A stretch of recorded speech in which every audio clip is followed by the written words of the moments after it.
오늘은 스가랴 5장 5절에서 8절 말씀 묵상하겠습니다. 5장 5절에서 8절까지 말씀 읽겠습니다. 내가 말하던 천사가 나와서 내게 이르되 너는 눈을 들어 나오는 이곳이 무엇인가 보라 하기로 내가 묻되 이곳이 무엇이니까 하니 그가 이르되 나오는 이곳이 에바이니라 하시고 또 이르시되 온 땅에서 그들의 모양이 이러하니라. 이 에바 가운데는 한 여인이 앉았느니라 하니 그때 둥근 납 한 조각이 들리더라.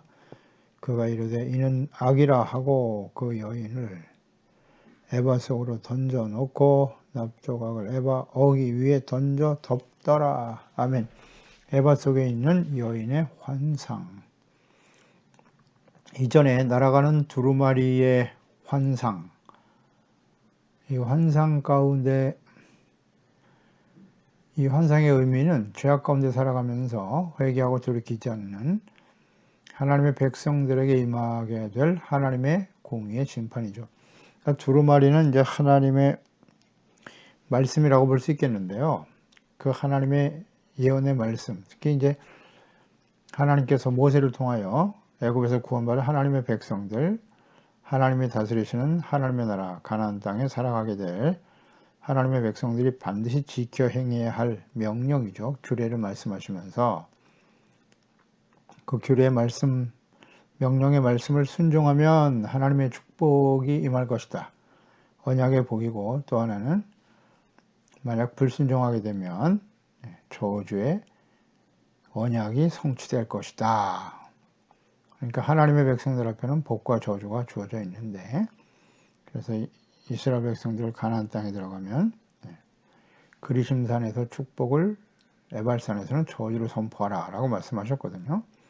순종하면 축복, 불순종하면 저주가 임한다. 아주 분명하게 말씀하셨어요. 그런데 날아가는 두루마리의 환상은 하나님의 말씀을 불순종하는 백성들에게 임할 하나님의 공의의 심판에 대한 말씀을 하고 계시는 거예요. 그래서 두 가지 예로 드셨죠. 도둑질과 헛된 맹세에 대해서 말씀하셨어요. 이쪽 계명과 저쪽 계명, 즉 10계명에 두 돌판이 있었는데 1계명에서 4계명은 하나님 사랑, 5계명에서 10계명은 이웃사랑인데 이웃사랑이 대표적으로 도둑질하는 것 그리고 헛된 맹세라고 이제 두 가지로 요약해서 대표적인 걸 말씀하셨는데요. 도둑질한다라고 하는 것은 이웃사랑이죠. 이웃사랑과 하나님의 사랑을 불순종하는 죄악, 하나님의 것을 도둑질하는 것, 또 이웃의 것을 도둑질하는 것, 이것은 사랑이 아니다. 뭐 이런 일들이 너무 일반적으로 일어나고 있기 때문에 그 5계명에서 10계명의 말씀을 불순종하는 자들에게는 하나님의 공의가 실현될 것이다 라는 말씀이고요. 맹세는 이제 1계명에서 4계명인데 그 중에 이제 3계명이 하나님의 이름을 망령되이 여기지 말라. 하나님의 이름으로 헛된 맹세를 남발하지 말라라는 말씀인 것이죠. 이것을 불순종하게 될 때 하나님의 공의가 작동된다. 그러니까 이 하나님의 말씀이 영원히 변하지 않죠. 변하지 않아요. 이것은 구약시대에만 국한된 말씀이 아니란 말이죠. 모든 시대에 하나님의 은혜로 구원받은 하나님의 은혜죠. 하나님의 언약에 참여한 하나님의 자녀와 백성들이라면 반드시 이 말씀은 그대로 적용이 되는 거예요. 그러니까 이전에 이스라엘 백성들의 아브라함이 택함받은 것도 은혜로 택함받은 것이고 그의 후손이 되고 언약의 백성이 되는 것도 은혜로 된 것이죠. 히브리 사람들이 특별히 선하거나 이렇기 때문에 하나님이 택하신 것이 아니라고 하셨어요. 은혜로 택하신 것인 것처럼 우리가 이방인 중에 이방인이고 하나님이 없이 어둠 가운데 살았던 우리들이 예수 그리스도를 알고 그분을 믿어 죄사함 받고 의롭다함을 얻는 것 절대적인 은혜죠. 그러니까 은혜로 구원받은 하나님의 자녀들 다 은혜로 구원받았어요. 그 이후에 어떻게 하나님의 말씀과 뜻을 잘 깨닫고 순종할 것이냐 불순종할 것이냐 그 결과에 대해서 본인이 감당하는 겁니다. 그것이 변함없는 하나님의 뜻이에요. 이것을 지금 강조하고 계신 거죠. 이 하나님의 말씀을 온전히 순종하지 못한단 말이에요. 하나님 사랑과 이웃 사랑이 전체의 율법과 계명을 요약한 것이라고 하셨고요. 예수님께서도 이것을 내가 너희를 사랑한 것 같이 너희가 서로 사랑하라 라는 새 계명을 요약해 주셨단 말이죠. 그러니까 이것을 실천하고 있는가 매우 중요한 문제예요. 중요한 문제입니다. 그렇지 못하기 때문에 이스라엘 백성들은 바벨론에 의해서 하나님의 공의가 실현됐고 70년 동안 포로 생활하다가 지금 다시 예루살렘으로 돌아온 거예요. 그래서 가장 먼저 성전을 건축하라고 말씀하고 있는 거죠. 성전을 건축하라고 하는 것은 예배의 회복, 하나님과의 관계 회복, 거룩한 제사장으로서의 하나님의 자녀와 백성들의 사명의 회복이란 말이에요. 이걸 주님이 지금 강조하고 계시는 거예요. 예배가 왜 중요한지, 하나님의 성전이 왜 필요한지를 분명히 알고 실천하라.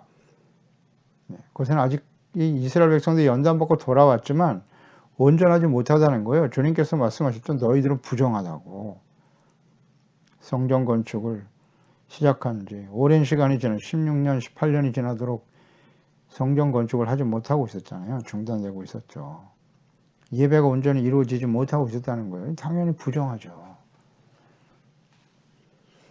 그러니까 우리 하나님 앞에 온전한 제사와 예배를 드리고 있는가를 잘 생각해 봐야 하고요. 또 약하고 폐역한 세상 속에 살아가면서 우리는 부정할 수밖에 없다는 걸 인정해야 돼요. 그래서 이어서 천사가 보게 하시는 한 환상이 있다. 이 선지자는 환상을 보면서도 그 의미를 잘 깨닫지 못하고 있었죠. 그래서 이것이 무엇입니까? 너 뭘 보고 있느냐 먼저 질문을 받았고, 이 에바인이라 모르니까 묻잖아요. 하나님께 묻는 겁니다. 이런 겸손한 태도가 필요하다 그랬죠. 에바니라 온 땅에서 그들의 모양이 이러하니라. 앞으로 보여줄 이 에바 속에 한 여인이 들어있는 환상, 이것이 온 땅에 그들의 모양이 이렇다. 그러니까 하나님의 백성들의 지금 상태가 지금 보고 있는 환상의 모습과 같다라고 말씀하고 있는 거예요. 자, 에바라고 하는 것은 유대인들이 곡식을 재는 측량의 도구죠. 이스라엘 백성들이 곡식을 재는 측량의 도구. 그래서 이 에바는 뭐 부피를 나타내기도 하고 무게를 나타내기도 하는 것인데요. 그러니까 에바가 고체의 측량 단위일 때 이 에바는 대략 한 22리터 정도 되는 것이에요. 그래서 이거보다 더 큰 게 이제 호멜이거든요. 호멜은 10배네요. 220리터 정도 나타내는 거죠.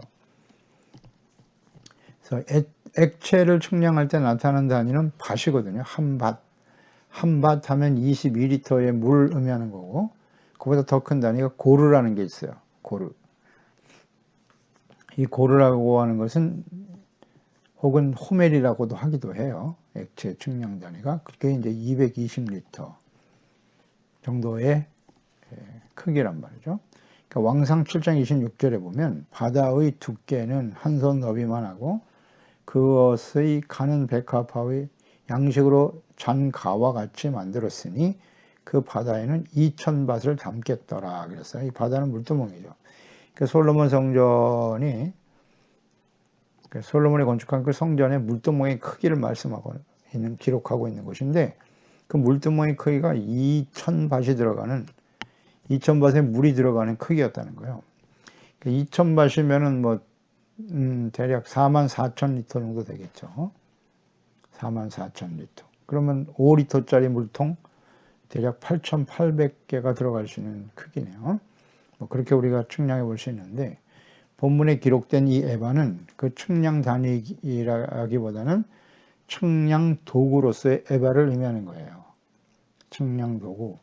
그러니까 22리터가 들어가는 담을 수 있는 뭐 말 한 마리라든지 한 돼 뭐 이런 의미가 있잖아요. 그걸 담아둘 수 있는 에바로서의 의미로 받아들이는 게 맞겠죠. 그러니까 이스라엘 민족의 죄를 측량하기 위해서 하나님께서 정하신 도구다. 이렇게 보는 것이 맞죠.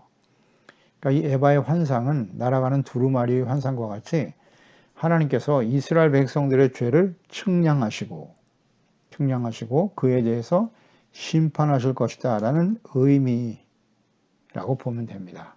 그런 계시와 환상이라고 보겠죠. 그래서 하나님께서는 하나님의 백성들의 죄를 측량하고 계시고요. 다 알고 계세요. 다 지켜보고 계신다는 거, 이 말씀을 통해서 우리는 잘 이해해야 합니다. 다 알고 계세요. 우리의 양이 어떠한지를 다 재고 계신다고요. 근데 회개하고 돌이키면 주님께서 깨끗하게 씻어버리시고 다시는 기억지 않으신다고 하셨지만, 회개하고 돌이키지 못한 죄악들은 쌓여간단 말이에요. 이걸 조심해야죠. 그래서 우리가 하나님의 말씀을 주야로 묵상해야 되는 것이고, 하나님 앞에서 온전한 예배를 통해서 우리의 죄를 용서받고 씻음받는, 이것이 얼마나 소중한 것인가를 생각해 봐야 돼요. 우리 지금 실감이 안 나죠? 나 예수 믿고 구원받았고 예배 드렸으니까 그냥 천국 갈 거야, 이런 막연한 생각으로 신앙생활하면 안 됩니다. 이것은 갓 태어난 어린아이일 때는 가능한 생각이지만 이제 우리가 어린아이가 아니지 않습니까?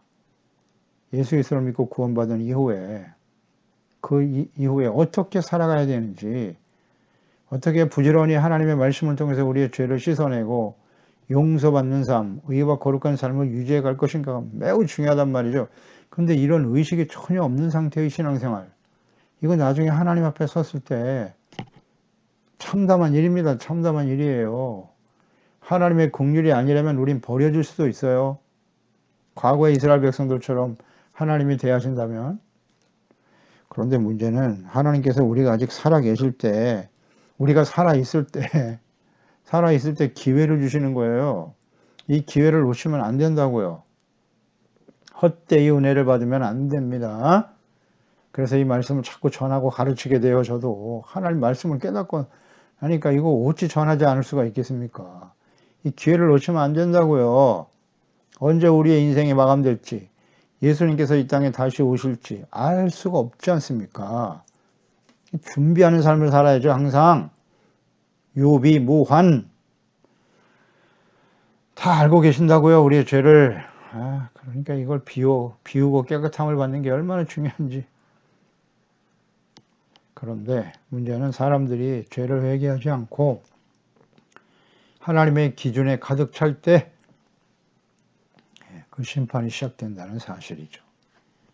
노아의 시대를 한번 볼까요? 하나님께서 그때 심판을 작정하셨죠. 창세기 6장 5절로 7절 말씀이죠. 여호와께서 사람의 죄악이 세상에 가득함과 그의 마음으로 생각하는 모든 계획이 악할 뿐임을 보시고, 그랬어요. 땅 위에 사람 지으셨음을 한탄하사 마음에 근심하시고 이르시되 내가 창조한 사람을 내가 지면에서 쓸어버리되 사람으로부터 가축과 기는 것과 공중의 새까지 그리하리니 이는 내가 그것들을 지었음을 한탄함이니라 하시니라. 보세요. 사람들의 죄악이 세상에 가득했다는 거예요. 꽉 찼다는 거예요. 더 이상. 그래서 그의 마음으로 생각하는 모든 계획이 항상 악했다. 그래서 하나님의 심판이 작정되고 실현됐죠. 그러니까 하나님이 이렇게 세상이 그 죄악이 가득 찰 때까지 기다리고 계시는 거예요. 회개하고 돌아오길 기다리시는 거죠. 심판하기를 기다리시는 게 아니라 하나님의 공의이기 때문에 죄악이 가득 차면 심판이 시작된다는 거. 기다리시는 거죠. 그 기다리시는 것이 사랑이죠.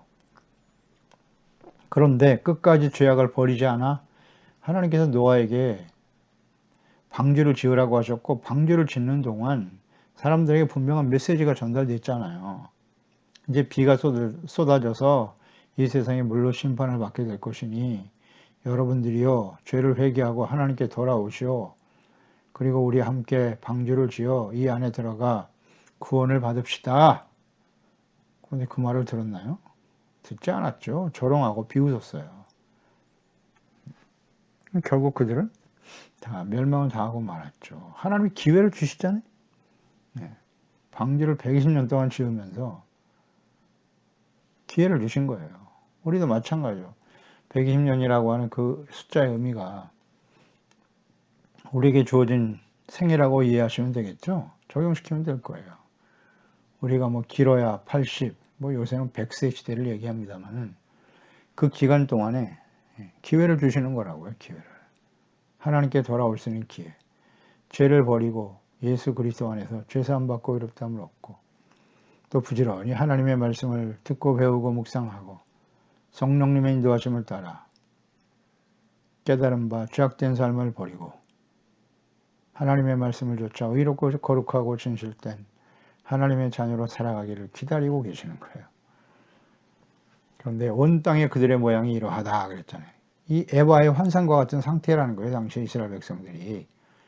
그러니까 이스라엘의 영적 상태가 그 죄악이 매우 심각해지고 있다라고 말씀하시는 거죠.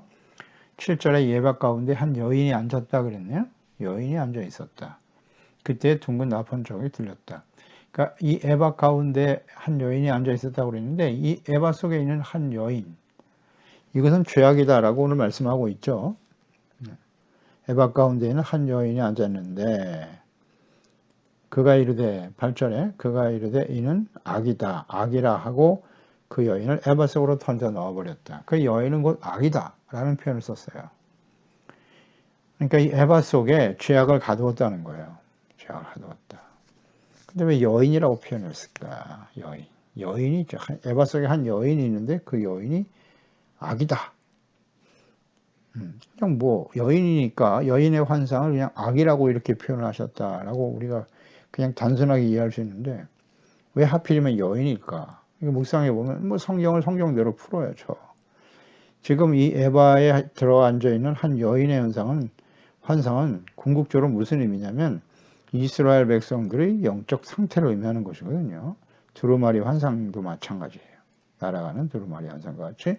자, 그렇다면 이 한 여인이 죄악을 상징하는 것이라고 말씀하셨는데 이것이 한 여인이 이스라엘과 어떤 관련이 있는가? 그 이전에 하나님께서는 이 이스라엘을 여인으로 자주 말씀하시죠. 뭐 아내로 설명하시기도 하고요. 하나님께서는 남편이시고 이스라엘은 음란한 여인이다 라는 표현도 종종 하셨죠. 종종 하셨어요. 여인으로 표현하셨다고 이스라엘은. 남편과 아내. 그래서 호세아 선지자 같은 경우에는 고멜, 부정한 여인 고멜을 아내로 취해서 말이죠. 끊임없이 나가 간음하고 아이를 낳고 그것을 또 데려다가 또 인내하고 참고 이런 과정을 경험하게 하시죠. 그 고멜, 음란하고 패역한 여인이 누구다? 예, 그 당시에 이스라엘의 영적 상태란 말이에요. 그런데 하나님이 계속해서 참고 인내하고 긍휼과 사랑으로 품고 계신다는 것을 선지자에게 몸소 경험하게 하시는 장면. 그렇죠. 이 여인은 이스라엘이라고 볼 수 있겠죠. 마지막 바벨론 심판이 임박한 시대 이스라엘, 유다죠, 유다. 유다의 상태는 어떤 북이스라엘은 아수르, 유다는 바벨론에 의해서 멸망을 당했는데 그 당시의 상황을 하나님께서 이렇게 표현하셨어요. 북이스라엘과 유다를 언니와 동생, 자매로 말씀하셨는데요. 예레미야 3장 8절에 보면 내게 배역한 이스라엘이 간음을 행하였으므로 내가 그를 내쫓고 그에게 이혼서까지 주었으되 그의 반역한 자매란 표현을 쓰시잖아요. 유다가 두려워하지 아니하고 자기도 가서 행음함을 내가 보았노라 이렇게 표현하시잖아요. 그러니까 배역한 이스라엘이 간음했다. 그를 쫓아내고 이제 언니라는 거잖아요. 이스라엘이. 북이스라엘 10지파 여로보암이 끌고 나가서 금송아지 우상 세우고 악을 시작해서 한 사람도 마지막 호세아 왕까지 하나님을 경외하는 왕이 없었단 말이죠. 그래서 쫓아버리고 이혼서까지 써줬다. 북이스라엘은 아수르에서 멸망을 당했어요. 이사야 시대죠. 히스기야 왕, 아하스 왕과 히스기야 시대로 이어지는 그 시대에 아수르에 의해서 멸망을 당했는데 그걸 보면서도 우상성기다 그렇게 됐잖아요. 그걸 보면서도 동생인 자매 유다가 그랬잖아요. 여동생 유다가 두려워하지 않고 자기도 행음함을 내가 보았다. 너희도 그 길을 갈 수밖에 없다는 거죠. 따라서 에바 속에 있는 한 여인, 이 여인은 죄악된 이스라엘, 유다를 의미하는 말씀이다. 뭐 그렇게 이해할 수 있겠죠. 네, 성경을 성경으로 이해하면 맞아요. 그래서 이제 8절에 그가 이르되 이는 악이다. 악이라고 분명히 말씀하셨어요. 그 여인을 에바 속으로 던져놓고 납조각을 에바 악 위에 던져 덮었다. 그러니까 죄악이 들어있는 에바는 납조각으로 덮어버렸다고 하셨는데 이것은 죄악을 에바 그릇에 던져 놓으시고 납으로 덮어 빠져나오지 못하게 하셨다. 그런 의미로 우리가 이해하면 될 거예요. 그러니까 회개하고 돌이키지 않은 자들의 이 말, 하나님의 심판, 그것은 매우 엄중하고 결코 피할 수 없다. 그 열어주지 않으면 나올 수가 없잖아요. 그 여인이. 에바 속에 갇혀있는 여인, 납으로 콱 납땜을 해버렸다는 거예요. 나올 수 있겠습니까? 스스로? 나올 수 없죠. 그러니까 하나님을 버리고 하나님의 말씀을 버리고 죄악된 삶을 살아가면서 하나님이 기다리시잖아요. 기다리시는데 하나님의 진노의 심판, 공의의 시련이 일어나는 그날에는 납땜이 되어버리는 거예요. 그래서 더 이상 나올 수가 없다는 거죠. 피할 수 없는 하나님의 심판에 처하게 된다라는 의미 아니겠습니까? 뭐 어렵지 않습니다. 이 환상의 의미 우리 충분히 이해가 되죠. 피할 수 없어요. 예레미야 11장 11절에 그러므로 나 여호와가 이같이 말하노라 보라 내가 재앙을 그들에게 내릴 것인데 그들이 피할 수 없을 것이다. 그들이 내게 부르짖을지라도 내가 듣지 아니할 것인즉 그랬어요. 피할 수 없다고요. 그래서 결국은 바벨론에 의해서 멸망을 당하고 말았죠. 피할 수 있는 유일한 길은 뭐다? 예레미야 선지자를 통해서 우리가 계속 묵상하면서 깨달은 거죠. 피할 수 있는 길은 뭐다? 회개하고 돌이키면 되는 거예요. 하나님 앞에 두 손 들고 주여 우리가 진실로 잘못했나이다. 우상을 버리고 하나님께 돌아오면 돼요. 하나님께서 우리를 용서하기 위해서 하나님의 아들 독생자 예수 그리스도를 보내주시고 십자가의 화목제물이 되게 하셨잖아요. 그 예수님 십자가 밑에 두 손 들고 주여 내가 교만하고 악했습니다. 나의 죄를 용서해 주시고 예수 그리스도의 보혈로 씻어 의롭고 거룩한 하나님의 자녀로 살게 하소서. 그럼 다 용서되는 거예요. 그리고 그 이후에 살아가면서 끊임없이 예배와 말씀 묵상이죠. 말씀 묵상하고 기도하고 성령님의 인도하심을 따라 자신의 죄를 깨닫고 회개하고 돌이킬 때 주님은 언제든지 용서해 주세요. 의롭다함을 얻게 하시고요. 그런 사람들이 주님을 맞이하게 되겠죠. 영광스러운 모습으로 부끄럽지 않은 모습으로 주님 앞에 서게 되겠지요. 히브리서 12장 25절에 너희는 삶과 말씀하신 일을 거역하지 말아라. 땅에서 경고하신 일을 거역한 그들이 피하지 못하였거든. 하물며 하늘로부터 경고하신 일을 배반하는 우리일까 보냐? 아멘입니다. 하나님 삶과 말씀하신 일을 거역하지 말라고 하나님의 말씀. 경고하신 일을 거역한 그들이 피하지 못하였거든 그랬어요. 하나님의 백성들 선지자를 통해서 끊임없이 돌아오라고 외쳤지만 돌이키지 않죠. 그리고 하나님의 말씀을 거역하여 결국은 멸망의 길을 가고 말았죠. 근데 하늘로부터 경고하신 일을 배반하는 우리일까 보냐. 마지막으로 보내신 하나님의 아들 그리스도 그 예수님을 거부하고 부인하는 자가 받을 심판은 얼마나 크겠습니까? 피할 수가 없어요. 납땜으로 그냥 막아버렸잖아요. 나올 수가 없어요. 우리 스스로는 그 죄악된 삶에서 벗어날 수가 없습니다. 하나님이 그 뚜껑을 열어 우리를 그 죄악 가운데서 건져주시지 않으면 에바 속에 납땜되어 갇혀있는 이 여인의 모습이 과거 우리의 모습이었다고요. 예수 그리스도를 믿지 않고 죄악 가운데 살았던 우리의 모습이었단 말이죠. 그런 절망적인 상황에 있었던 우리들인데 하나님의 아들 예수 그리스도를 보내사 그 납땜을 열어주시고 우리를 건져내셨잖아요. 할렐루야. 아, 이 환상의 모습을 보니까 우리가 얼마나 큰 은혜를 받은 것인지 알 수 있네요. 얼마나 감사합니까? 우리는 스스로 절대 구원에 이룰 수 없어요. 하나님을 알 수도 없고 볼 수도 없고 말씀과 성령으로 거듭나지 않으면 하나님의 나라 볼 수도 없고 들어갈 수도 없다고요. 하나님의 공의의 심판을 피할 수 없는 사람들이었어요. 우리들은. 주여 감사합니다. 이 환상을 보면 우리가 얼마나 큰 은혜를 받았는지를 알 수 있겠죠.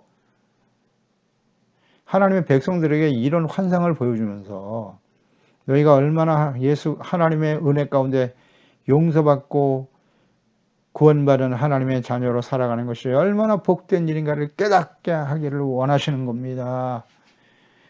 아멘입니다. 하나님께서는요 결코 심판을 기뻐하지 않으세요. 죄인들이 회개하고 돌아오기를 간절히 원하세요. 그래서 이런 환상을 보여주시는 겁니다. 제발 돌아오라고. 돌아오는 게 어렵습니까? 하나님 앞에서 자신의 죄를 시인하면 되는 거예요. 잘못됐습니다, 하나님. 이걸 못하네. 이걸 못. 우리가 하나님의 말씀을 통해서 깨닫는 바예요.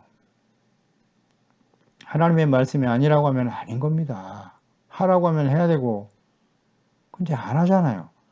하나님 말씀이 하라는 걸 안 하면서도 그게 죄라는 사실을 인정하지 않아. 뭐 세상이 다 그렇게 살아가니까. 하나님의 말씀을 어떻게 다 지키면서 살아. 그걸 일반화시키고 합리화시키고 있어요. 죄가 아닙니까? 죄라고 하는 것은 뭐 우리가 죄라는 말 되게 싫어하는데요. 우린 다 심각한 죄 가운데 살다가 은혜로 구원받은 사람들이고요. 여전히 죄악 가운데 살고 있어요. 죄라고 하는 것은 하말티아라고 그랬잖아요. 관역을 향해 활을 쐈는데 그 활이 빗나갔단 말이에요. 하나님의 말씀이 기준이, 관역이잖아요. 하나님의 말씀이 기준이에요. 주님의 말씀과 뜻대로 행하지 않으면 그게 다 죄가 되는 겁니다. 뭐 어렵습니까? 근데 하나님의 말씀을 들으면 자꾸 찔리죠.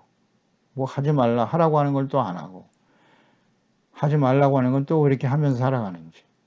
근데 그게 나에게 유익이 되고 뭔가 세상에 살아가면서 나에게 필요한 것이라고 생각하고 적당히 합리화시키면서 살려고 하잖아요. 아닙니다. 하나님의 말씀은 좌우의 날선 검과 같은 거예요.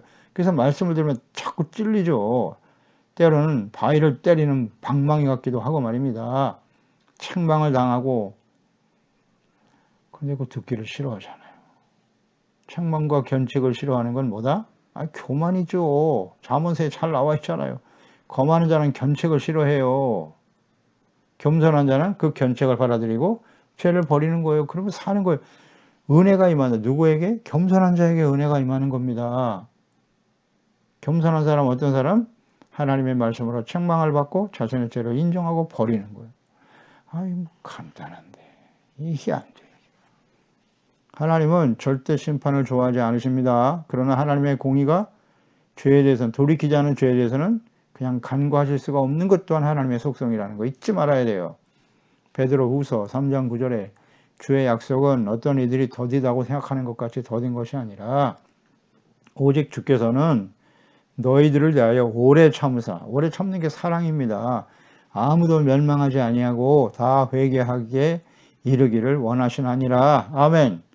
베드로후서 3장 9절 잘 보세요. 뭐 그때도 충분히 묵상을 했는데요. 이 말씀 가운데. 오직 주께서는 너희를 대하여 오래 참이, 너희가 누굽니까? 베드로후서, 베드로가 이 서신서를 기록하여 보낸 누구? 하나님의 자녀들이잖아요. 예수 믿고 구원받은 그리스도인들 아닙니까? 이 너희가 오늘 우리들이라고 우리들에게 하시는 말씀이잖아요. 너희를 대하여 오래 참으셔서 아무도 멸망하지 아니하고 다 회개하게 이르기를 원하신다고. 누가 회개하기를 원하신다고요?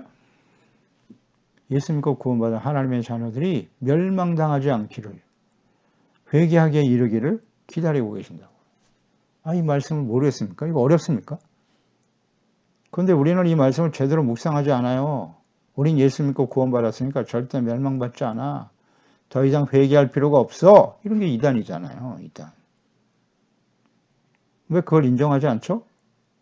하나님의 말씀 1.1핵도 함부로 이렇게 자기 마음대로 자의적으로 해석하거나 더하거나 빼면 안 돼요. 너희가 누구냐 말이에요. 너희가. 이거 참 안타까운 일이에요. 예수 믿고 구원받은 우리를 참고 계시다잖아요. 지금 돌아오라고, 멸망받지 않고 회개하기를 기다리고 계신다고요. 이게 어려운 말인가요? 우리가 예수 믿고 구원받았으면 완전한 자가 된 겁니까? 이렇게 가르치면 안 됩니다. 예수님의 십자가의 구원이 잘못됐다는 게 아니에요. 하나님의 은혜로 죄산받고 하나님의 거룩한 의로운 하나님의 자녀가 된 건 사실이죠. 그 다음에 어떻게 살아야 하는데? 우리가 하나님의 자녀답게 그 다음에 성장해 가야 되느라 영적 성숙, 이신, 칭의, 그 이후에 성화, 주님을 닮아가는 성화, 주의 말씀을 따라 순종하는 의롭고 진실한 하나님의 자녀로 성숙해 가는 것이고, 그 다음에 영화, 글로리피케이션, 하나님 앞에서 혹은 예수님이 오시는 그날에 우리의 구원이 완성되는 거잖아요. 이걸 똑바로 가르쳐요. 이거 로마서의 가르침이죠. 성경 전체의 가르침이고, 참고 계시다고요. 누구를? 예수님과 구원받은 우리들을. 계시록 2장 21절 또 내가 그에게 회개할 기회를 주었으되 그가 누굽니까? 잘 보세요. 자기의 음행을 회개하고자 하지 아니하는도다. 소아시아 7교회 마지막 심판이 임박한 시대의 교회의 모습이잖아요. 그들을 향해서 회개하라고 외치고 계세요. 회개하라고. 사도행전 3장 19절 그러므로 너희가 회개하고 돌이켜 너희 죄 없이 함을 받아라. 이같이 하면 새롭게 되는 날이 주님 앞에 이를 것이다. 누구 보고 회개하라고 하고 있는 거예요. 이스라엘 백성들이잖아요. 예수님을 십자가에 못 박은 이스라엘 백성들. 이방인이 아니에요. 이스라엘 백성들에게 회개하라고 외치고 계시는 거라고요. 계시록 3장 19절 모른 내가 사랑하는 자를 책망하여 징계하노니 그러므로 내가 열심을 내라 회개하라. 누구에게? 라오디게아 교회 아닙니까? 교회, 하나님의 교회와 자녀들에게 외치고 계시는 거예요. 회개하고 돌아오라고. 이것이 주님의 뜻이라는 거 잊지 말아야 돼요. 그래서 우리에게 주어진 기회. 그 에바 속에 갇혀있는 여인, 납땜으로 가졌죠. 절망적인 상황이죠. 누가 열어주지 않으면 도저히 나올 수 없는 죄악과 사망에 처한 상태. 그것이 당시의 이스라엘의 백성들의 모습이었고 예수님이 이 땅에 오셨을 때의 이스라엘 백성들의 모습이었고 예수 그리스도 안에서 구원받은 이후에 이 약하고 폐역한 어두운 세상에 살아가는 우리의 모습일 수 있다는 거죠. 이렇게 묵상하고 적용하는 것이 잘못된 것입니까? 하나님의 말씀은 어제나 오늘이나 영원토록 동일하세요. 변하지 않아요. 진리잖아요. 이 말씀이 오늘 우리에게 상관이 없는 말씀입니까? 잘 묵상해 봐야죠. 그래서 너무나 큰 은혜, 죄악과 사망에 처한 우리를 하나님이 건져주셨잖아요. 그 에바 속에서 우리를 죄와 사망의 에바 속에서 건져내 주셨잖아요. 할렐루야. 이제 하나님의 은혜를 받은 자답게 하나님의 거룩한 예배자로, 거룩한 백성으로, 자녀로, 참된 그리스도인으로 주님을 따르는 저희들이 되어야 할 것입니다. 기도했습니다. 하나님 감사합니다. 오늘도 이 에바의 환상을 통해서 당시 이스라엘 백성들이 바벨론 폴에서 돌아왔죠. 돌아와서 이제 성전을 건축하고 하나님의 백성답게 살아가야 함을 주님께서 말씀하시면서 당시에 에바 속에 갇혀진 납땜질하여 갖추어진 납땜으로 가두어진 에바 속에 그 한 여인이 이스라엘의 모습이고 죄와 사망 가운데 떨어져 하나님의 진노의 심판을 받을 수밖에 없는 상태의 하나님의 백성들의 모습입니다. 모든 시대에 하나님의 자녀들이 그러했고 오늘날 예수 그리스도 안에서 이 놀라운 구원의 은혜를 받은 저희들입니다. 그 죄악과 사망, 절망 속에 우리 스스로 구원에 이룰 수 없었죠. 하나님이 예수 그리스도의 은혜로 우리를 구원하여 건져내셨나이다. 그 이후에 우리는 또다시 이와 같은 모습으로 살아가고 있다는 사실, 이 약하고 폐역한 어두운 세상 속에 살아가면서 하나님의 구원의 은혜를 받은 자답게 하나님의 진리의 말씀을 쫓아 주님의 말씀을 온전히 순종하며 따르는 참된 하나님의 자녀로 살아갈 수 있도록 성령님께서 친히 깨우쳐 주시고 진리의 말씀과 기도로 성령 안에서 기도하고 주님의 말씀에 우리의 삶을 바르게 세워가는 우리 모든 지혜와 가족들 자녀들이 다 되게 하여 주옵소서. 예수님의 이름으로 기도드립나이다. 아멘.